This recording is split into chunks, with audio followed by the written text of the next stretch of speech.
5 people were shot and killed, several more injured at a newspaper in Annapolis, Maryland this afternoon. New information is coming into Fox, some of it confusing.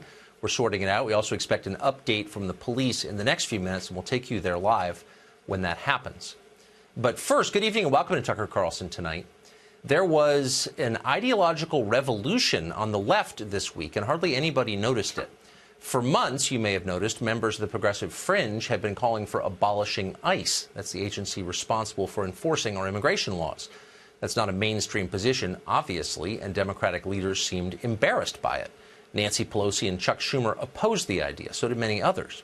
And then everything changed. 2 days ago, a self-described socialist called Alexandria Ocasio-Cortez unexpectedly won a Democratic primary in New York. Ocasio-Cortez ran on abolishing ICE. Suddenly, in days, getting rid of ICE is something many Democrats say they are for. Now, midterm elections are approaching, so it's time for the rest of us to take this idea seriously. What exactly would happen if the left killed ICE? Well, here's some of the facts about ICE. ICE is responsible for all immigration enforcement within the United States.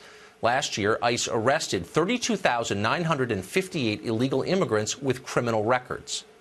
Almost 5,000 of those were members of violent gangs. Without ICE, all of those criminals would still be at large within our borders. Last year, ICE also seized 2,370 pounds of fentanyl.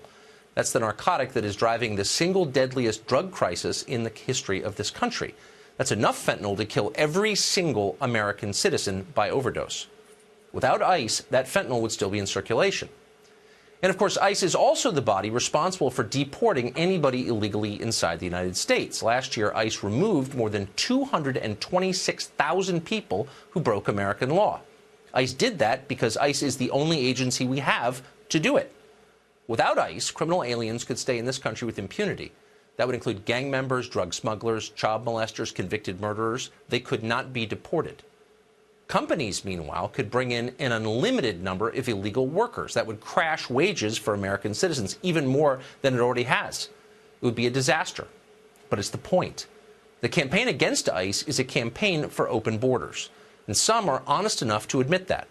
During protests against the administration, activists have chanted this: no borders, no nations, stop the deportations. No borders, no nations. One leads to the other, always. Without borders, nations are impossible. If we passed a law tomorrow allowing strangers to live in your house, would it still be your house? No, it would not be. It would be everybody's house.